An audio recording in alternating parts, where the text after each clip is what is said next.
Hello అండి, welcome to daily vlogs. నా పేరు Vani. Welcome back to my channel Vani Vardhan. కొత్తగా నా ఛానల్ని విజిట్ చేసిన వాళ్ళైతే నేను షేర్ చేసే వీడియోస్లో నా lifestyle and gardening, home organizing, నా డైలీ వ్లాగ్స్ని షేర్ చేస్తాను. ఇంట్రెస్ట్ ఉన్న వాళ్ళు బిఫోర్ వీడియోస్ కూడా చెక్ చేయండి. అలానే నా ఛానల్ని సపోర్ట్ చేయాలని మనస్ఫూర్తిగా కోరుకుంటూ ఈరోజు వీడియో అయితే స్టార్ట్ చేస్తున్నాను.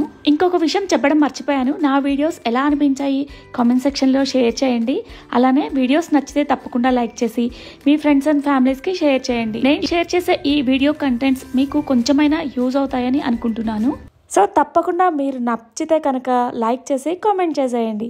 చాలామంది చూస్తున్నారు కానీ లైక్స్ అయితే ఇవ్వట్లేదబ్బా. నేనైతే చాలా ఎక్స్పెక్టేషన్స్ పెట్టుకుంటున్నాను, కానీ లైక్స్ రాకపోయేసరికి చాలా డిసప్పాయింట్గా అనిపిస్తుంది. నన్ను మీ లైక్స్తో ఎంకరేజ్ చేయాలని మనస్ఫూర్తిగా కోరుకుంటూ ఈరోజు వీడియో అయితే స్టార్ట్ చేస్తున్నాను.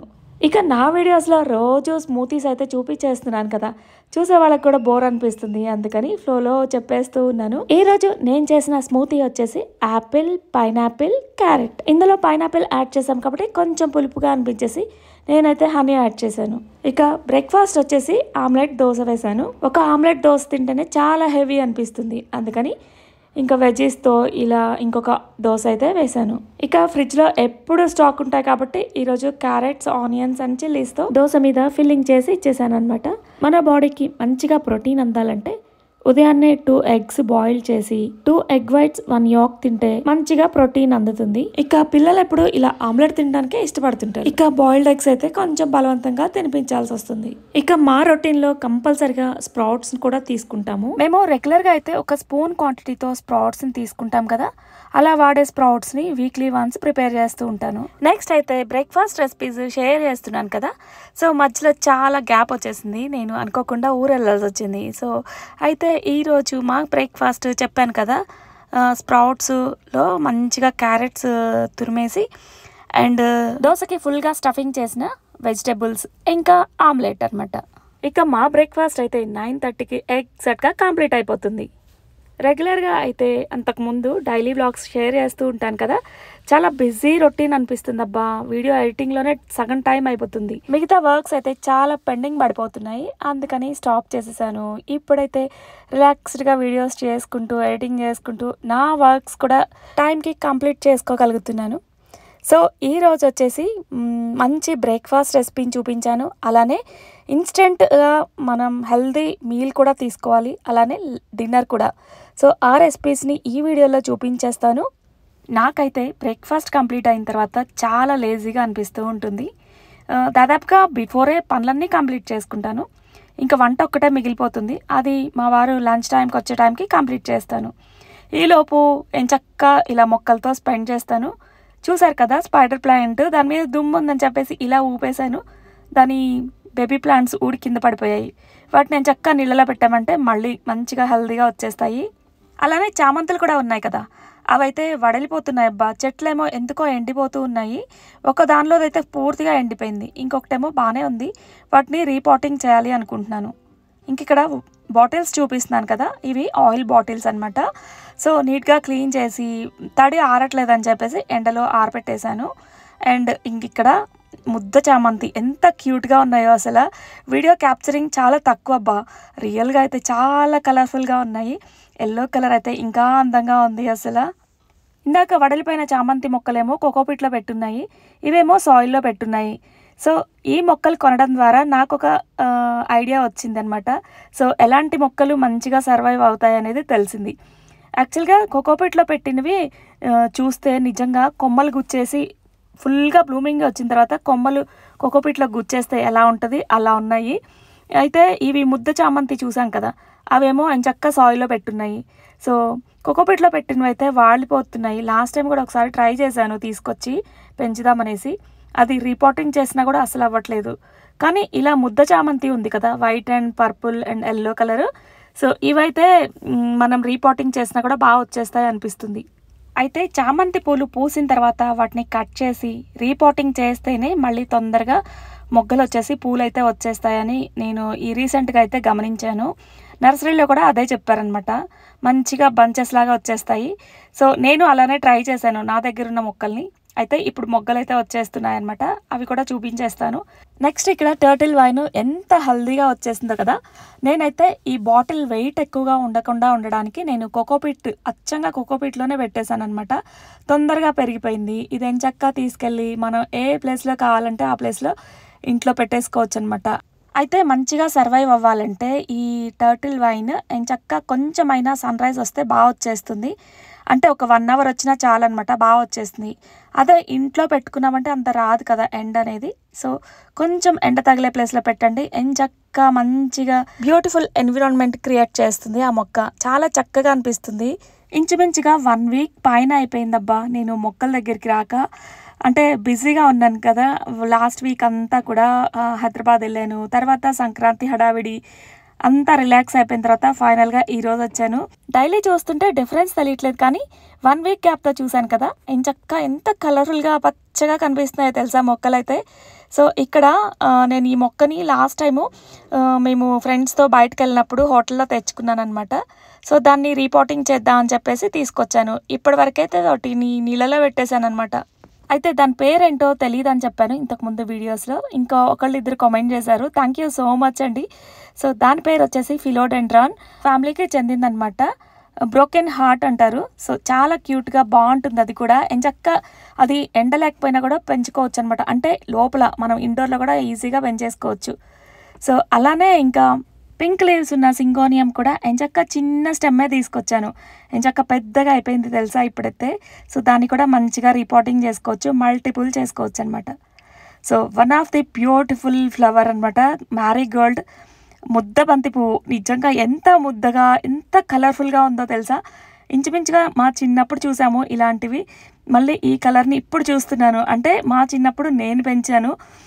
సో మళ్ళీ నా చేతులతో ఇది అనుకోకుండా ఎలా పడిందో తెలీదు, విత్తనం పడి మొలిచింది. సో నేను ఊరు నుంచి వచ్చేసరికి ఎంత బ్యూటిఫుల్గా పూలు చెట్టు నిండా కనిపించేస్తున్నాయి. చాలా క్యూట్గా ఉన్నాయి.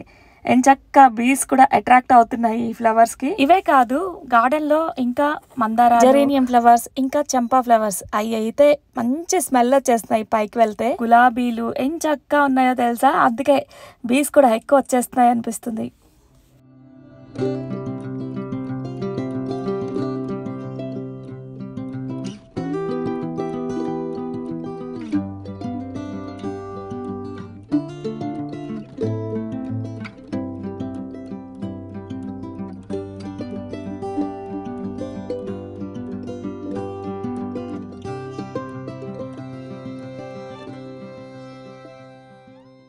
లాస్ట్ టైం ఊరు వెళ్ళినప్పుడు ఎంచక్కా ఏటి పక్కన ఉన్నాయి. నీళ్ళలో ఎక్కువ ఉంటాయి అనుకుంటా ఈ మొక్కలు. వీటి పేరైతే నాకు ఐడియా లేదు. గడ్డి జాతికి చెందిందనమాట. అవి కూడా చాలా అందంగా ఉన్నాయని చెప్పేసి అక్కడ నుంచి పీకొచ్చేసి ఇంకా టబ్లో పెట్టేశాను. అలానే పుదీనా ఇంకా ఇలా కరివేపాకు చెట్లు వేసాను అనమాట. పుదీనా కొమ్మల్ని ఎంత హెల్దీగా వచ్చేసాయో కదా అవి కూడా. ఇక 1 వీక్ లేకపోయేసరికి ఇక ఇవి చూడండి పూత కూడా వచ్చేసింది. ఇలా వచ్చిందంటే ఇంకా చెట్టు అనేది ఎదగదు. సో విత్తనాలకి ఏం తక్కువ లేదు, నాకైతే ఫుల్ ఉన్నాయన్నమాట. అందుకని ఇంకా వాటిని తీసేసి ఆకులు కూడా ముదిరిపోతున్నాయి. అయితే ఈ కొంచెమే కదా, ఎక్కువ ఆకులు కూడా రాలేదు. ఎక్కువ ఉంటే ఎంచక్కా కూర కూడా చేసుకోవచ్చు.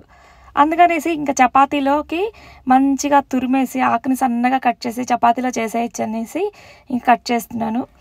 అయితే ఇంకా చెట్టుకున్న గులాబీలు అస్సలు కోయాలనిపించదబ్బా. చెట్టుకుంటే ఈజీగా 10 రోజులు అయితే అలానే ఉండిపోతాయి. సో ఉన్న గులాబీలు ఎండిపోతూ ఉంటాయి కదా, ఇంకా 10 రోజులు అవుతుంది. ఇంకా వాటిని తీసేస్తే వాటి ప్లేస్లో మంచిగా చిగురులు వచ్చేసి కొత్త మొక్కలు వచ్చేస్తాయి.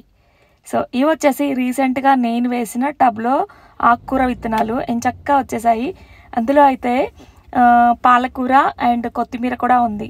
చాలా రోజుల తర్వాత టెర్రస్ మీదకి వెళ్ళాను కదా, అస్సలు రావాలనిపించలేదు. అలా చాలాసేపు స్పెండ్ చేశాను. ఈలోపు టైం చూస్తే 12:30 అయిపోయింది. ఇక వెంటనే వంట చేసేయాలి కదా, ఫాస్ట్గా వచ్చేసి ఫ్రెష్ అయిపోయాను ఫస్ట్. ఇక తర్వాత కాకరకాయలు ఉన్నాయి కొంచెం ఊరు నుంచి తీసుకొచ్చినవి, వాటిని ఫ్రై చేసి పక్కన పెట్టేశాను. అయితే మార్నింగ్ పిల్లలకి బాక్స్ కట్టిన తర్వాత రైస్ మిగిలిపోయింది. చలికాలం కదా, చల్లగా అయిపోతుందబ్బా, అసలు తినలేము అలా మిగిలిపోయిన అన్నాన్ని. అందుకనేసి ఇంకా వేడివేడిగా ఇలా ఇన్స్టెంట్ రైస్ చేసేసి ఇచ్చేసాను అనమాట మా వారికి. చాలా బాగుంది అని చెప్పారు. So mushrooms last week curry చేసిన తర్వాత కొంచెం మిగిల్చేసి సలాడ్లోకి అని చెప్పేసి పక్కన పెట్టాను. అది చేయడం మర్చిపోయాను అనమాట. ఫ్రిడ్జ్ ఓపెన్ చేసి చూస్తే కొంచెం మష్రూమ్స్ ఉన్నాయి. అయితే వాటిని మంచిగా వేడి నీళ్ళు ఉప్పు వేసి కడిగేసి చక్కగా పక్కన పెట్టేసి ఇక దానిలో ఉల్లి ముక్కలు, ఒక ప్యాన్లో ఉల్లి ముక్కలు ఫ్రై అయిన తర్వాత అల్లం వెల్లిపాయ పేస్ట్ కూడా వేసి ఉప్పు వేసి ఇంకా మష్రూమ్స్ కడిగి పెట్టాను కదా వాటిని కూడా వేసేసి కొంచెం సేపు ఫ్రై అయిన తర్వాత టమాటోలు వేసి ఇంకా మిక్సీలోకి అయితే క్యారెట్, పచ్చిమిర్చి, పచ్చి కొబ్బరి ఈ మూటిని బ్లెండ్ చేశాను. మంచిగా ఫైన్గా సన్నగా వచ్చేస్తాయి అనమాట. సో అక్కడక్కడ తగులుతూ బాగుంటాయి. ఇక మష్రూమ్స్ కూడా వేసి కొద్దిసేపు ఫ్రై చేసుకొని బ్లెండ్ చేసుకున్న ఆ వెజీస్ని కూడా దానిలో కలిపేసి ఇక లాస్ట్లో కొత్తిమీర అండ్ పర్పుల్ క్యాబేజ్, కరివేపాకు సన్నగా తరిగేసి వేసేసాను. అవి ఎక్కువ కూడా ఫ్రై అవ్వాల్సిన అవసరం లేదు, కచ్చాపచ్చిగా అయితే సరిపోతుంది. ఎందుకంటే మష్రూమ్స్ని ముందుగానే వేడి నీళ్ళలో వేసాం కదా, ఎంచక్కా బాయిల్డ్ అయిపోతాయి. అలానే కొంచెం ఫ్రై చేస్తాం కాబట్టి సరిపోతుంది అనమాట. ఇంకా వెజ్జెస్ వేసిన తర్వాత ఎక్కువ అవసరం లేదు. ఇక దానిలో ధనియా పౌడర్, గరం మసాలా, జీలకర్ర పొడి యాడ్ చేసేసి ఎంచక్కా ఒక్క బౌల్ అంటే ఒక చిన్న బౌలు రైస్ కలిపేసి సరిపడా సాల్ట్ అండ్ కారం కూడా వేసాను స్టార్టింగ్లోనే. సో ఇంకా మొత్తం కలిపేసి ఇంకా సర్వింగ్ బౌల్లో తీసుకొని ఎంజాయ్ చేయండి. అబ్బా చాలా టేస్టీగా వేడివేడిగా ఉంటుంది, చాలా టేస్టీగా ఉంటుంది. ఒక్కసారి మీరు కూడా ట్రై చేయండి. మామూలుగా అయితే ఆఫ్టర్నూన్ కూడా నేను చపాతీ తీసుకుంటున్నాను. సో రైస్ వేస్ట్ అయిపోతుందని చెప్పేసి ఇలా చేశాను. ఎంచక్కా వెజీస్ కూడా ఎక్కువ ఉన్నాయి కాబట్టి రైస్ క్వాంటిటీ తక్కువ తీసుకున్నాను. అలానే చిన్న బౌల్ అలానే వైట్ రైస్ తీసుకొని దానిలో కాకరకాయ ఫ్రై, నా ఫేవరెట్ కర్రీ అన్నమాట. కూర క్వాంటిటీ ఎక్కువ తీసుకొని రైస్ క్వాంటిటీ తగ్గించేస్తాను. ఇక పక్కనే చిక్కుడుకాయ ఫ్రై కూడా ఉంది. ఇంకా లాస్ట్లో ఫుల్ బౌల్ కర్డ్తో ఎంజాయ్ చేశాను నా మీల్. ఇంకా ఈవినింగ్ టైంలో మా వాడిని కోచింగ్ సెంటర్లో డ్రాప్ చేసిన తర్వాత అక్కడ పెద్ద గ్రౌండ్ ఉంటుంది, అక్కడ వాకింగ్ చేసేసి వచ్చేసాను. ఇక నైట్ డిన్నర్ రెసిపీ వచ్చేసి ఇది వచ్చేసి విస్మయి ఫుడ్లో రాజ్మా కర్రీ. చాలా టేస్టీగా ఉంది, అందుకే ఫుల్గా వీడియో అయితే తీయలేదు. ఎందుకంటే విస్మయి ఫుడ్లో ఆల్రెడీ చూసుంటారు కదా. సో ఆ రెసిపీ అయితే ట్రై చేశాను. నిజంగానే టేస్ట్ అయితే ఎక్సలెంట్గా వచ్చేసింది. అచ్చంగా మటన్ కర్రీ తిన్న ఫీలింగ్ వచ్చేసింది. ఇక చపాతీలోకి మంచి కాంబినేషన్ కదా, చాలా బాగుంటుంది. అండ్ దాబా స్టైల్లో rajma curry with chapati super combination. ఒక్కసారి మీరు కూడా ట్రై చేయండి. సో హెల్దీ డైట్ ప్లాన్ చూసేసారు కదా, మీకు ఎలా అనిపించింది? మీకు యూజ్ అయిందంటే తప్పకుండా లైక్ చేసి కామెంట్ చేసేయండి. ఇక ఈ వీడియో ఇంతటితో కంప్లీట్ చేస్తున్నాను. మరొక వీడియోతో మళ్ళీ కలుద్దాం. అలానే నేను వీడియో పోస్ట్ చేసిన వెంటనే నోటిఫికేషన్ పొందడం కోసం బెల్ సింబల్ని ఆన్ చేసుకోండి. ఎందుకంటే ఈసారి నేను ఇచ్చే గివ్ అవే గిఫ్ట్ లైక్స్ మీద డిపెండ్ అయి ఉంటుంది.